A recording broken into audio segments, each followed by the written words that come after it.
Hello there, M. Strange here. Since I'm building like this town, this little town for my new movie, I thought I would just pop in here and try to show you some little things, some techniques and things that I use to do this stuff. Maybe it'll be helpful for you. So this isn't really a tutorial. I just want to show you some stuff in the way that I do it. So the whole film takes place around a little town.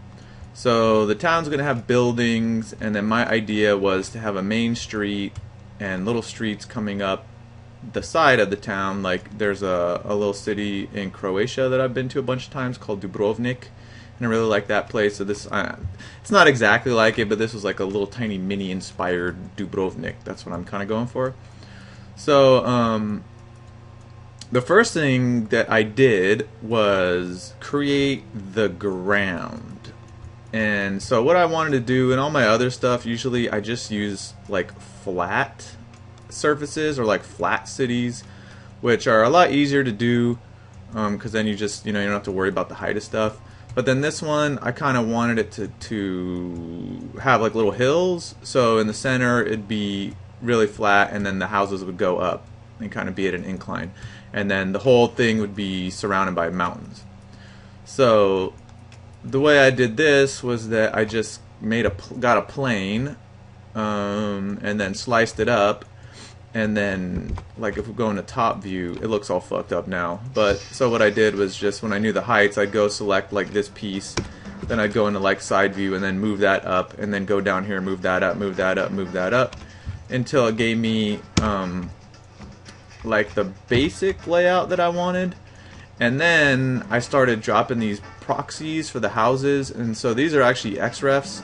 So I'm gonna model 6 custom buildings, but right now I'm just using XREFs, so then I can place them all throughout the city, these XREFs, and then I can go into the XREF file and actually update it with the final house. So this is just a layout. So then I put these on here, and I moved them around and laid them out how I wanted them, and these are for other buildings, and these are all using XREFs. So this won't be a waste. I won't have to like, redo this or paste stuff in. So that was like the layout of the city. And then there's some other little tricks that maybe you already know, maybe you don't know. So I wanted this walking path to go around the city and be lit by like lanterns next to this fence. So how do you make this path? Well, I wanted to do it with a sweep NURB, so then that means I would have to have a spline. But if you see, it's not perfectly flat, so if it was flat, all you'd have to do is go and get a spline. So if this was perfectly flat, we could just get a spline and then make it editable and then resize it and then get it to fit. We would do it from above. And then get it to fit around this track, and we can actually even, adjust the points. You can go in here and then grab the points and then mess with the handles and stuff to try to get it right. But the thing was, if you look at the layout, of this, it kind of goes up and then down, so the spline would need to like hug the terrain so it looks like a real path. So if you can see that it actually goes up and down and all this stuff. And I'm gonna end up taking this out, or I did in the final one. So I just want to show you real quick how I did that, if you don't know. So here's an editable version of the scene. So this was the original spline that I drew from top view, like this. So this is the top view, right? So there's one little tool that is in Cinema 4D that allows you to project splines. So you can go into a perspective view and then say, let's go in here. So I'm in perspective view, right? So I can get this spline, this one, and then project it onto the geometry so it'll like hug it, which that'll give us what we want. But if we look at this spline, let's make this invisible, and this, and this. So if we look at this spline, it doesn't have enough points to do that, so then, I had to slice it up a bunch. Or actually, I didn't even slice it, I subdivided it, that's right. So I just went into point mode, and then right-clicked it, and said, subdivide, and then I think I did it by like 4. So let's do it once more, by 2. So now I've got all these spline points, right? So I want to project it onto this. Ignore all that crap. So I want to project it onto this. So I just want to show you to start out. You see it's like hovering above it, and this thing's like sinking and all that, so it's not going to work like that. But then if we go into Edit Spline, Project, Apply, and go down here, and so now, as you can see, the spline is like hugging the ground. So then all I did was go and sweep it with a rectangle, and then we have a path. So that's how you do that. And let me jump back over here. So then I had this path around here, and this part didn't work, so I'm going to push it underground and put something over it. But then the next thing was to move this stuff around, move the ground around to kind of match the buildings, so it looked like they were there and they weren't actually sticking out of there. So I just did that with the magnet and went around. And then the next part was actually making the mountains around the town. So let me just show you this. So let's go here. And then so I want it to be this little town, then I want it to be surrounded by mountains. And the mountains can be low poly. But you know, I wanted to do them pretty quickly, and then I just sculpted some ground here. What are we doing? So yeah, so I wanted this entrance, and then I wanted this ground here, and I'll actually show you how I make this stuff. So you can do it manually with the landscape object, but there's a plugin that I bought a long time ago called Surfacespread from C4D Jack, and actually all of his plugs are awesome. I bought all of them. So one of the things that's in this plugin is the Spreadscape object. So let's scale this up because we're working with like big things, and I just want low poly stuff. So from here I know I can go into the subdivisions and make it like that, and then all you have to do is go and mess with the noise ratio, and I know I want it taller, so let's go like 60, and then all you do is go in here and just screw around with the different noise types and the settings, and you can actually throw curves on here and control the height and all this stuff. So I'd go in there and make the mountains. That's how I made them like this, right? So if you look at how these things kind of blend into each other, so they don't do that normally. So what you have to do is, so if you go in here to shaping, then you have this shaping curve, and as you can see, when you screw around with this stuff, you can make the things in the middle higher or lower, and if you tweak it enough, you can get the borders to actually to be flat, to be at like sea level or whatever. Here we go, like this. So then it makes it easier to blend the stuff in. So let's just say like this is kind of what we want, and then we have these things overlapping here. So then I'll just go and make this editable, and then I'll go and like grab, let's see, I think I have to go into poly mode or something. I'll grab the magnet and make a really big magnet, and then just go like this and kind of overlap them and push them into each other, so one's going over the top, right?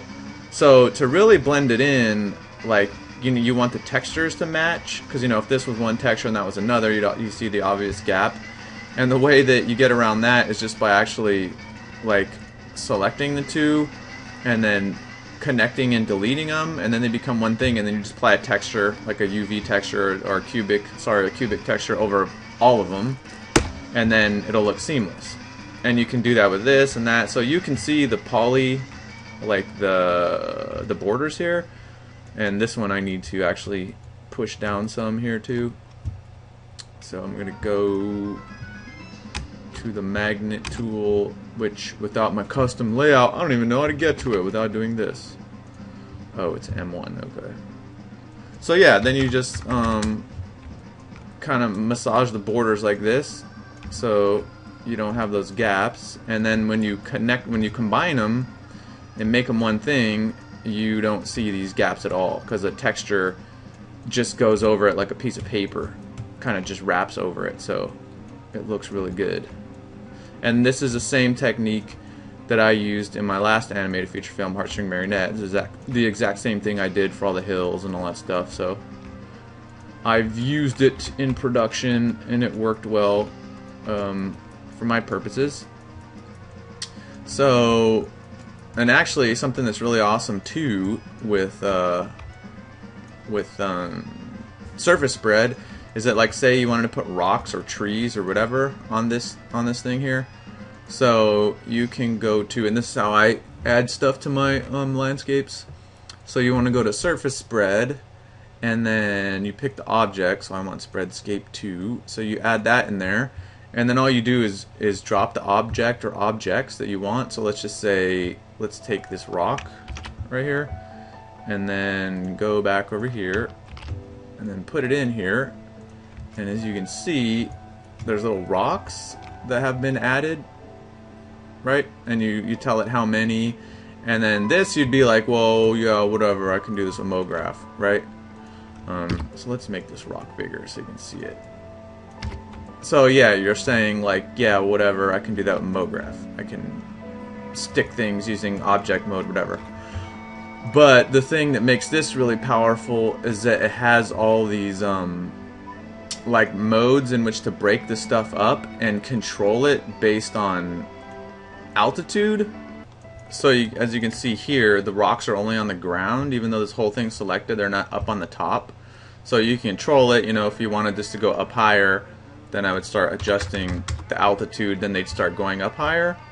And you can do the reverse too, so you can make it so trees or whatever you want will only be at the top of the mountains and hills and stuff, and the other, you know. So, and there's all kinds of other tools to control them and randomize their rotation, just like MoGraph, but it's nice to have it all in here, and you can do a ton of stuff.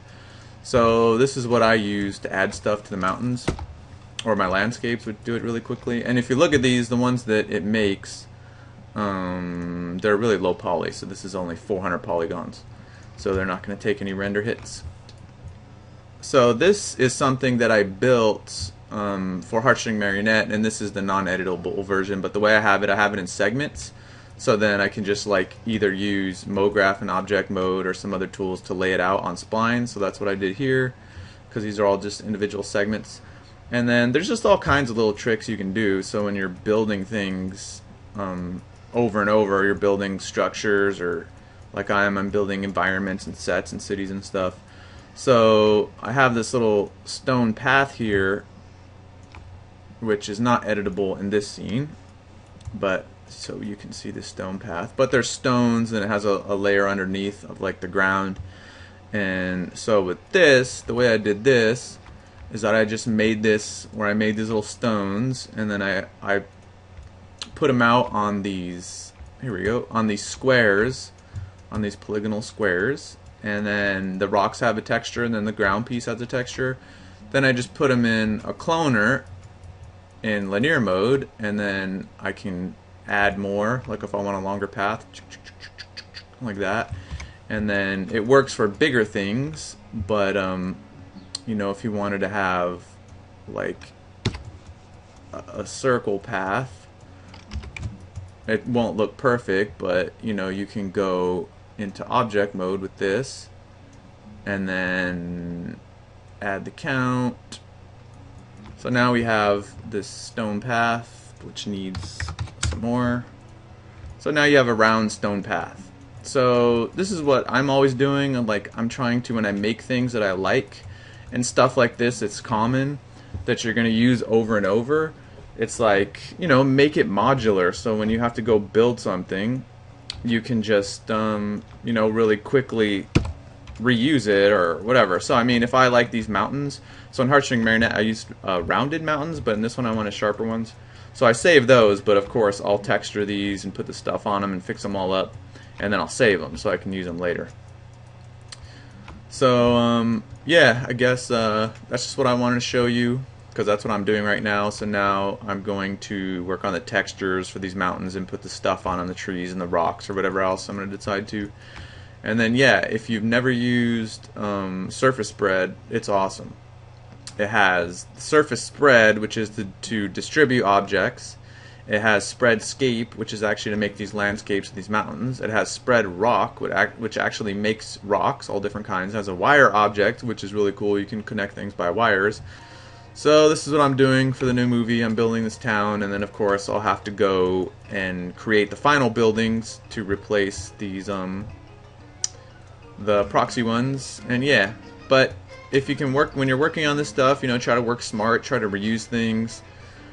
Try to make it modular so you spend more time animating and actually working on the movie and less time making this stuff. So I hope to finish this whole city in maybe 2 or 3 more days, so then it'll be like 4 days to do this whole thing and all the buildings and the roads and everything. So yeah, I hope maybe that was helpful, or maybe you picked something up from this. But if you have any questions, things you want to see, ask me how to do, go ahead and ask me in the comments or on my blog or whatever, and I'll do my best to answer them. So till next time, I'm Strange saying bye-bye.